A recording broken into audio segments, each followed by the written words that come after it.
Welcome back to Black Clover Anime Review. This is episode number 4. This one covering the last 4 episodes to air for the series. Simply put, just the first episode of these last 4, I was able to watch dubbed. Starting with episode 52, I switched to sub because there was no more dub episodes released. So yeah, this is the start. These first four episodes are the start of the Witch's Forest arc, which is a 28 chapter arc. And in these 4 episodes, we only saw the adaptation of about 8 chapters. Yes, 8 chapters in just 4 episodes, which is actually not too bad. It's better than what Tokyo Ghoul does, where that has like 9 chapters an episode. Yep. Now, each episode pretty much steps to about 2.5 chapters per episode. In the case of what's going on so far, there are 3 sections of this particular, 3 events that happen in this particular arc. One is the invasion of a small town on the border between the Clover Kingdom and the Diamond Kingdom. And this particular thing lasts for about a few chapters. In the anime, it takes up episodes 51 to 53. Where, in this particular arc, Yano returns. Yeah, I think this is his first appearance in I think he did show up briefly in the previous arc, but yeah, he does show up here. He does some stuff. He takes out one of the generals pretty easily. And also throughout all these episodes, Asha's arms are still bandaged up. He's still like this for a little while. He's only like this for just this arc, and then by the next arc, he's back to normal. Yep. Oh yeah, he does not wear his Black Bull robes. His little top thing. He does not wear that in any of these episodes because his arms are injured. Yep, so the first episode is simply just sort of an aftermath episode of the previous arc, just giving like a mission report. Fine. And it's just only 3 people from the Black Bulls go. You have Yumi, Asha, and Charmy. Yes, Charmy. Probably the only one of like 2 people who did not get injured in the previous arc. Yeah, surprisingly, she didn't get injured. And she's able to go perfectly fine. Asha, why not? Because after all, he was there when Yumi got the mission to go to the Undersea Temple, so why not? They go visit him, and pretty much, from what I remember from the manga at this point, it proceeds pretty much exactly the same. Excuse me. Like Ashima asking the Wizard King for his autograph, which, yeah, he does do the same thing in the manga. He sweetly faints. There is one thing that I think he should eventually ask this at some point. I don't remember if he asked this in the manga, but he should ask this in the anime. Ask about that star on his forehead. Also in these episodes, we get a little bit of a backstory for the captain of the Golden Dawn. Yes, we finally learn this guy's backstory, and also what his face looks like without that mask on. Yeah, this is actually not revealed to episode 53, which is the last part of the invasion of Kitten, as the name of the town is. Yep. And in like partway through the conversation, like in Mission Report, the town is attacked by 3 generals from Diamond Kingdom. They even bring back a character from the Dungeon Exploration arc. Yeah, I was a little surprised to see this guy. Yeah, he was the general in charge of the mission to go to the dungeon. And this is his first appearance since that arc. Yes, and I tend to wonder though. I know at some point that Mars gets to be informed about that one member of the Eye of the Midnight Sun, about her being the person that he was close to when he was younger, being alive. Yeah, I wouldn't be surprised if Ashima would basically form a cooperation with him to get her, to at least take her down anyways. Yep. Yeah, the Golden Dawn simply stopped the Diamond invasion of this town pretty easily. Like, using the captain takes up most of the forces with his World Tree magic. Yeah, this is done in just... They show up at the end of episode 51, and then, like, they show up like a little over halfway through episode 51, and then next episode, poof, they're done. Of course, Asha himself got a chance to take out one of the generals. Yep, with his and having the sword in his teeth. Yep. So advantage up, and of course, Charmy got a chance to see the little. Oh yeah, and also point out though the fairy that Yuno's with. Yeah, she talks, and her name is Belle. Okay, is this character supposed to be a ripoff of, or at least based on Tinkerbell from Disney? I wouldn't be surprised. And pretty much she's about the same size. So I think she's a little more beefier than Tinkerbell normally is depicted because Tinkerbell is a twig a lot of the time when people see her. This woman is a little bit more bulkier, which you gotta at least praise her for that. Despite the similar name, the similar attire, and similar hair, aside from that, the character is completely different. For one thing, Tinkerbell from the movies I've seen, I have not seen her own spin-off movie. Tinkerbell doesn't talk. This person does. I do hear her dub briefly. I don't know who voiced it, but she does a pretty good job for the one episode I do hear her for. Let's see what else. Charmy is sort of, and of course Charmy is sort of a thank you, well, sort of a good job for taking out the bad guy. Gives him a cupcake, and he happily accepts. Of course, he thinks this is a little girl, and of course, I think this is so hilarious that Belle and Charmy are fighting over Yano, and he's like, "What are these girls fighting over? And who's this little girl? This little girl is 19. Not kidding about this girl is 19." Yeah, it's weird that anime does this, where at times that 19-year-olds look like little girls. Yeah, not the first series I've seen like this. No, I've seen this in Naruto Shippuden. Let me think. I'm trying to remember though. I can't think of any other series where someone would look like a woman or late teens looks like a little girl. I cannot honestly think of any other series did this. Let's see. I know Bleach didn't do it. I think One Piece has done this cup maybe once. Let me think here.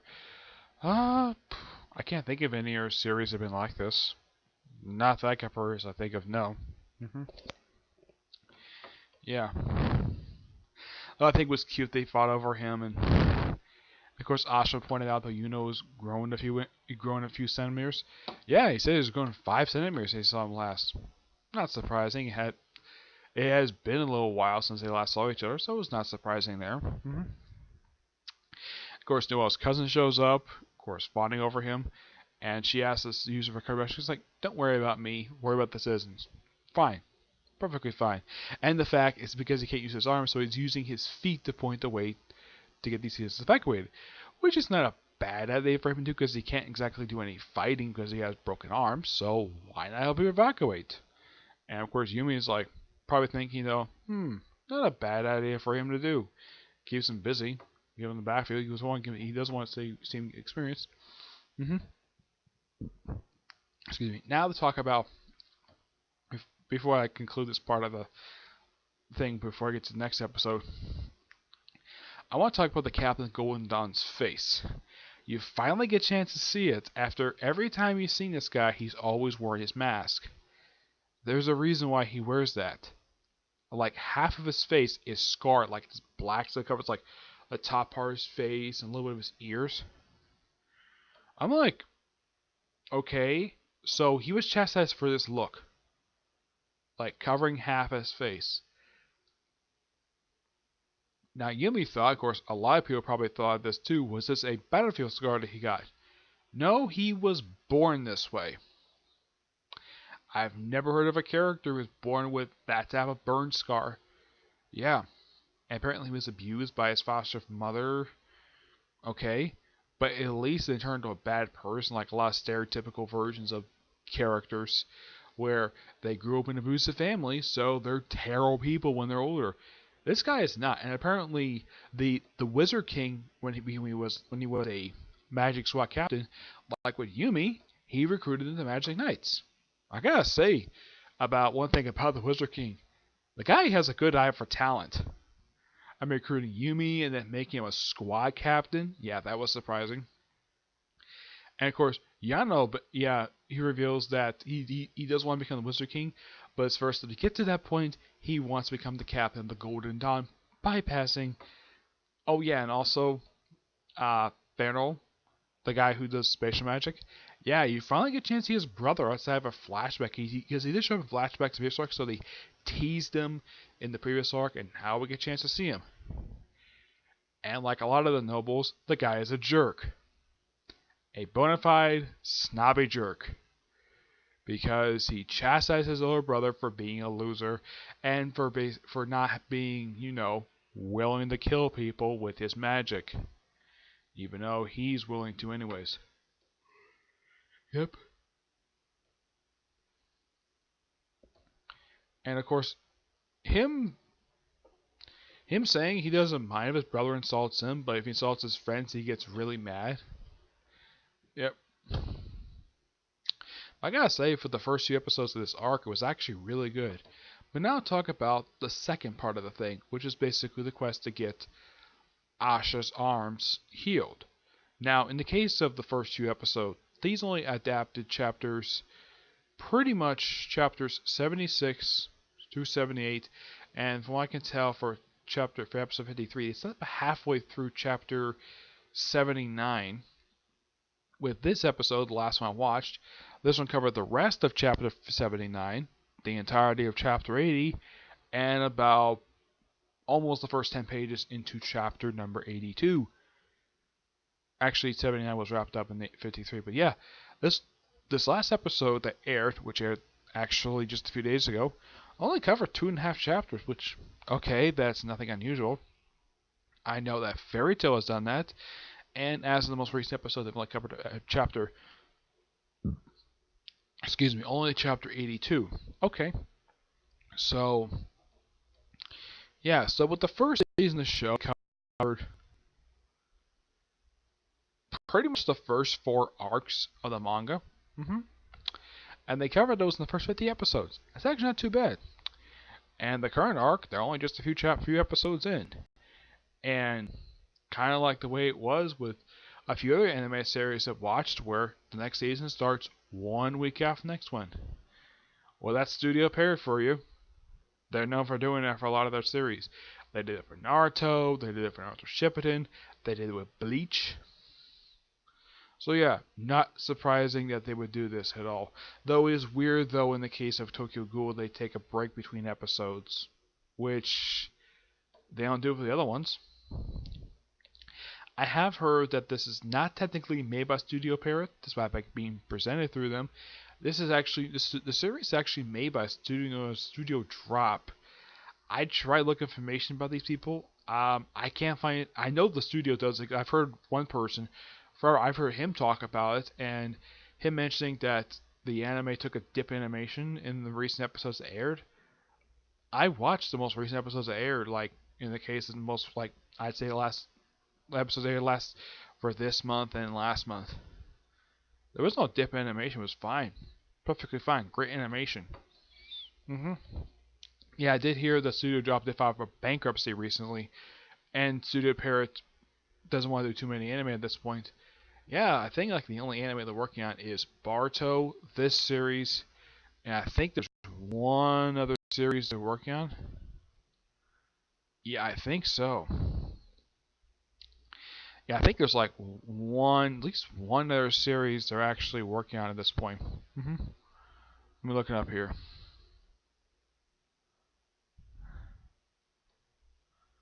Let's see.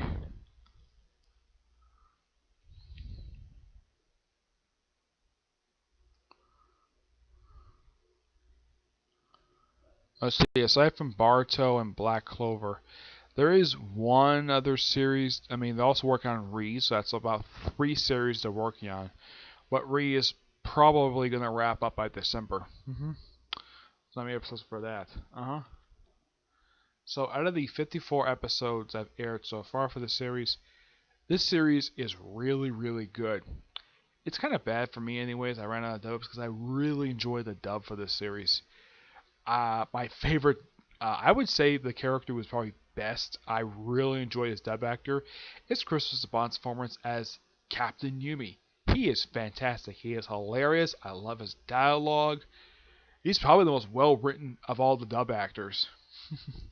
And it is something though. This guy appears I, from his first appearance was back in episode 4, and he generally has appeared in a good chunk of this series so far.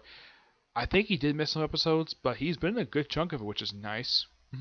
I would say probably ever since Noelle showed up in episode 4 as well, I don't think she's missed an episode. No, surprisingly, she hasn't. She's been there for pretty much most of the series so far. This episode was her 51st appearance in the series because she was absent for the first 3 episodes. Though there kind of is a reason for that because because she was not in the first two. She was not in the first chapter. She first showed up in chapter 2. Yep. So not much else to say about this particular series right now. Just gotta wait for the next episode to air. So starting this Sunday, basically starting next week, I will be doing weekly reviews for Black Clover.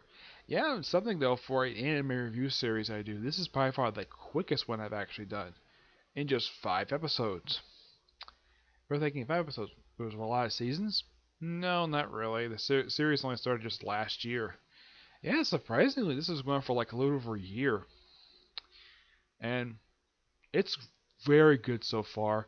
And I'm looking forward to how far this particular season goes. But it's kind of interesting to know that the first season covered the first 77 chapters in the manga, and this season so far has covered about 4 chapters so far, I'd say.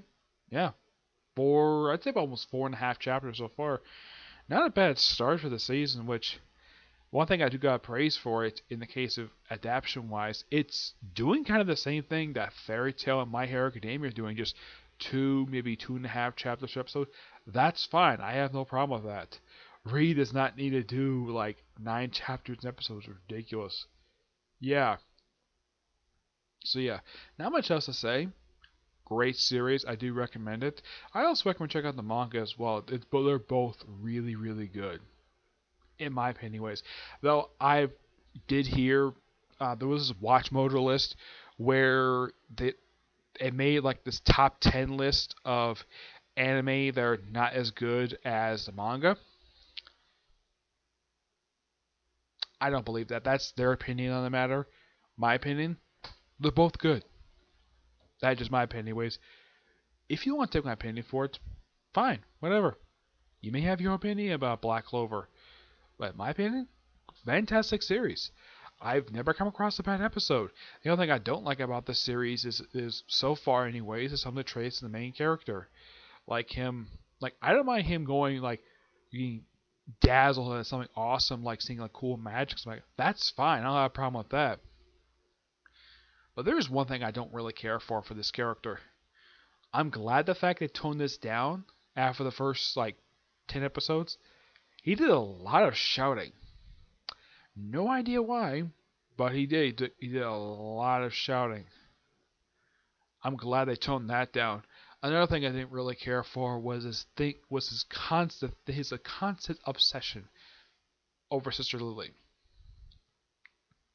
Yes, where at the start of the series he was frequently proposing to her, and I'm so glad he's even showing the flashbacks that he didn't do it in all the flashbacks. He did like 2 or 3 of them. Apparently he even tried to propose when he was a little boy. I'm like, seriously? Now I kind of get why that she would punish him for doing that. One thing, she's not interested in him. I don't know why he's interested in a nun for. And it's one of the most bizarre things. Despite the fact he has 3 smoking hot women who are in love with him, and yet they're reluctant to express their feelings for him. One because he's nervous, a lot of them because they're nervous, but mainly because he is so fixed on one woman. A woman he can never have. And plus he's an idiot. He is an absolute idiot. He is. Yep. So yeah, not much else to say, but fantastic series. I do highly recommend it, okay? So that's it for this particular review. Stay tuned for whenever I get a chance to do another review of this series next Monday. My next interview, I'm going back to the series after watching the first episode. It took me a while to get back to it. I'm starting tomorrow. For about 2 days, I'm going to review Vampire Knight. Yes, I'm actually going to talk about this series when I get a chance to get through the first season, and of course, talk about the next season. I can say this series is not very long. It's only 26 episodes, so it won't take me too long to get through. It's probably the quickest series I go through because after that, I want to do Inuyasha. Okay, I'll do this next review. Bye.